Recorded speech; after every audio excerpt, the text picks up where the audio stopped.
Welcome to our town. I'm Kamala Ruby Russell, and I'm guest hosting for the lovely Jill Hindley Lawrence. And I'm very happy today to be interviewing Birch Duggins-Warf as candidate for our school committee here in Norfolk. And I do hope that you enjoy and are well informed by the time we finish this interview. Thank you so much. And I'd like to introduce you. This is Birch. Hi. Hello. Good to be here. And we have some questions to propose to Birch, and I think they're very interesting. And I'm learning all about you as we speak. So thank you very much for being here. And I hope you enjoy this interview as much as I hope to. Yeah. So I believe you've been living in Norfolk for 4 years That's now. Right. Mm-hmm. And I'm really curious about what you think are the most wonderful things about this town. And what do you love about Norfolk?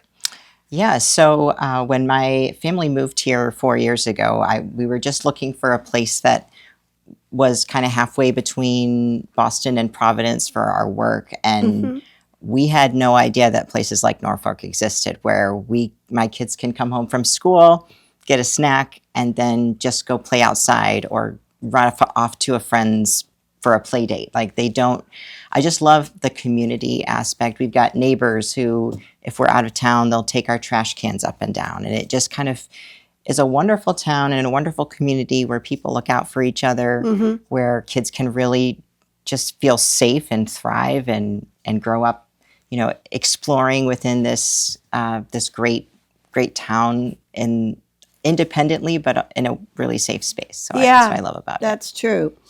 I'm curious as to what prompted you to want to be part of the Norfolk School Committee. Yeah, so for a very long time, I worked in public libraries. So I really loved, as my job, giving back to the community. But after COVID, I switched over to work in the private sector, and so have been doing that for the past 3 years. And I kind of miss being more involved in giving back to the community. So I started going to Norfolk School Committee meetings. I've been to every meeting this year, and just quickly realized just how much everything they talk about really affects the lives of all of our kids here in our community, and also all of the people, because if you have strong schools, you have a strong community. So I was drawn to the work that they do, and really excited to be able to give back and some of my time and talents to help continue strengthening our wonderful schools. That's great. I like that you've been to every single meeting. That's important. And here's an interesting question. What unique skills and talents and qualifications do you feel you have that would enable you to contribute positively to our school committee, such as unique hobbies, things that would give you a broader understanding of the challenges the school system faces as we move into the future? Because things are obviously changing very quickly in Norfolk. Absolutely. So what can you bring to us? I think a lot of people think of librarians as just people who find books, which is true. But what librarians really do is they find information and they organize information. And so I think that those skills are really versatile. I think that they can really help enhance the work of the school committee. I approach a lot of things with a view of research, what I'd love to be able to apply that to what are other schools in the Commonwealth or in the country doing that are successful, and can we apply them here? What are academics saying about what makes schools successful? Can we apply that here? And then also I feel like I have a pretty broad understanding of how much collaboration helps us. If we're just 5 people on a school committee, that's only 5 minds at work. Right. But if we reach out to the community and we pull in all the best ideas from the, 8,000 registered voters here. And from the parents. From the parents and from the, seniors that live here, and from the people who don't have kids who live and work here. I think it's all of our schools. our school, it's, it really affects all of us. And if we all have thoughts and ideas and things we can bring to the table. So I think kind of what I want to do is use my skills as a information organizer to pull all of those threads together and be able to present that in a kind of bite-sized way so we can all kind of be on the same page. I really like that you said that about people without children participating and being a part. Absolutely. I've been in Norfolk for years, and I've always felt like a little bit of an outsider in that because I don't have children. So to hear that, you're interested, that's very cool. Yeah. So I like that. What do you think are the school system's strengths? And at the same time, what would you like to see uplifted and enhanced? Yeah, so Notice I didn't say different or changed. I said uplifted. Enhanced and uplifted. That's a really hard question for me Yeah. to answer because there's just so many things that our schools do well.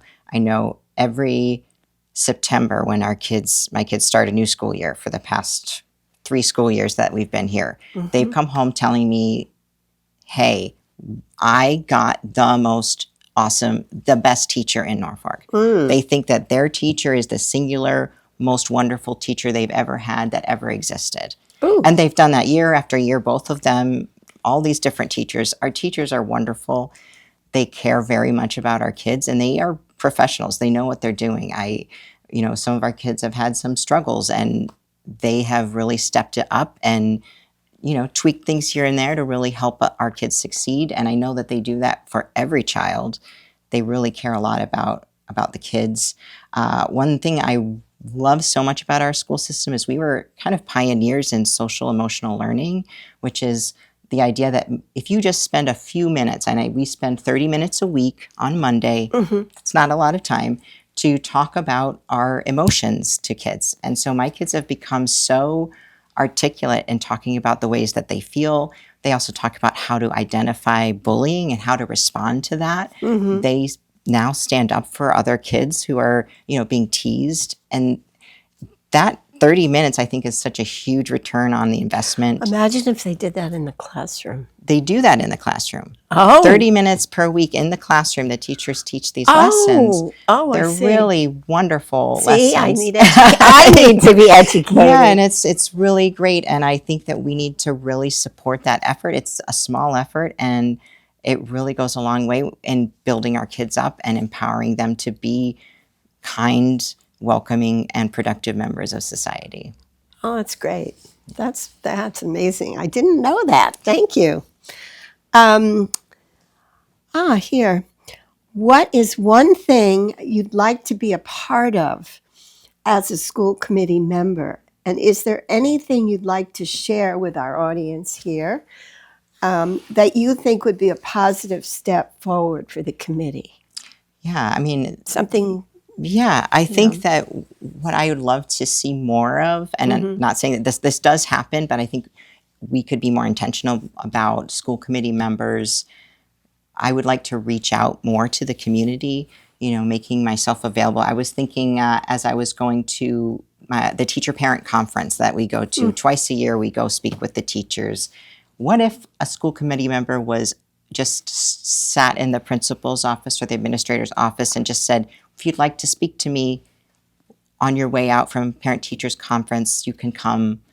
And just having an open door like that to make the school committee more accessible, because I know it's intimidating going to some of these meetings and you don't know what the Roberts rules and what's allowed and what's not allowed and what are they talking about. So I think I'd love to see us as a school community be more informed, and I think that's going to start with being more intentional about outreach and communication. So more one-on-one. More one-on-one. I think that there's nothing that can substitute having coffee with someone and chatting about things. I think you learn to appreciate differences of opinion so much more respectfully when you're face-to-face than just reading a newsletter or seeing what somebody posts on Facebook. So I want to do more one-on-one outreach, make myself available, go to stuff in town, and be proactive about engaging. And like I said before, not just parents, but people who don't have kids in the school system anymore, because it's their tax dollars that are supporting 60% of this town's budget goes to schools. So that's a lot of your money. Yeah, I know. I see the You know? taxes going up, and I kind of feel like not having children, I'm sort of disconnected. Of course. I'm just interjecting my own thing. Yeah. Because that's, sorry. That's all right. But, yeah. you know, that's a thing. It's a big issue. Yeah, it is an issue. And would you be including students in that? Would students be able to? Yeah, I've thought about it. I know the KP, which is middle and high school, so obviously a lot older students, they do have a student representative come to every meeting. Yeah. But I think it's worth it because we, as parents, only know what we know, and the administrators know what we know. I found out from my daughter a few weeks ago that when it rains, it's hard for her to hear her teacher talk because it rained on the roof. Oh. And I don't know that that's something that anybody would have considered, but I think that's something that is good to know. Like maybe what can we, help that out a little bit? Yeah, because I mean it's hard if you can't concentrate. You don't learn, and and kids wander. And I think it's important, like to your point, is to get the kids' perspective as much as you can. And that's so great. Absolutely. I never would have thought of that. I wouldn't have either. Yeah. So here, as we are moving along, how would you best bring committee members together? Meaning finding common ground with respect and understanding of where people are at, because we're all different. We all have different, beliefs and feelings, and how to accomplish the best possible outcome for the students, because that's the most important, I think, as they move through the school system here in Norfolk. In other words, I guess, what is your vision? And, and how would you introduce your vision to people that might have different visions? Yeah, I think that what I'm learning so much talking with people is that we have so much common ground. It's so easy to look at the tiny points here and there that we disagree on. We all want our kids to have the best education. Right. We all want our kids to feel safe and welcome.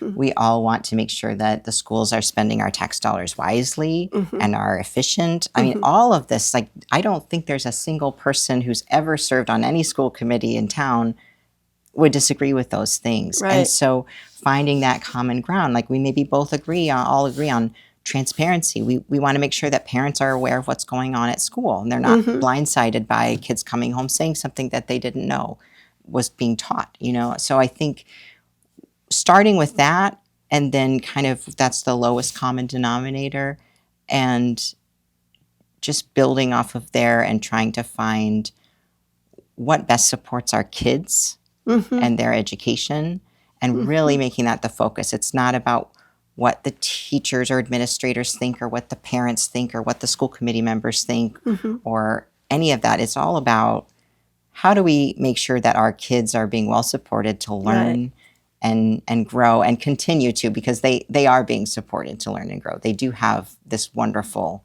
place that they go to every day to teach them all of everything, So how do we keep that intact and preserve that and and inspire their minds. Absolutely. I think I have two teachers that I remember distinctly from my school years, and they opened up the world for me. Yeah. I wouldn't be doing what I'm doing now if it weren't for those two teachers. Yeah, so, that's wonderful. Yeah. So, and I guess, is there anything else you'd like to tell me and our audience, our town? Yeah, I think what I would like to tell voters is that it's so important that you vote in this election. When you think about it, local elections where you get the most bang for your buck as far as what your vote counts as. On a national level, you're one of 300 million. Here, you're one of 8,000. So for whoever you vote for, whatever you've done your research and decided is the best candidate for each of these seats, I think it's so important that you show up. Early voting goes through May 1st, and May 6th is the election day. And I would love to see as many people as possible come out and cast their vote, because as a community, we're all stronger when democracy can function in this way, where we're all voicing our opinions over who is governing our budgets, our kids, our lives. When we're working together. And we're working together. Yeah. Absolutely. Absolutely. And I think also remembering that on May 7th, whoever loses is going to be constituent to whoever wins in all Right. of these contested races. And, we've got to continue working together. We are a town. Our kids play sports together. We run into each other at Walgreens. We might need a favor from one another, whatever side of a political spectrum we are on, or we're still neighbors first and foremost. And we're human beings. And I think we have way more in common than we have different. And we Yes. can really come together as a community. And when we come together, we'll be such a strong community, and we can really go far. So Thank you so much. I really enjoyed it was lovely talking talking with with you, Pamela. Birch, I wish you all the best. And do remember to vote. As Birch said, early voting is till May 1st. The election is May 6th. And show up. That's how things get done. And thank you so much. So I'm Pamela Ruby Russell, and I'm very happy that I got to guest host for Jill.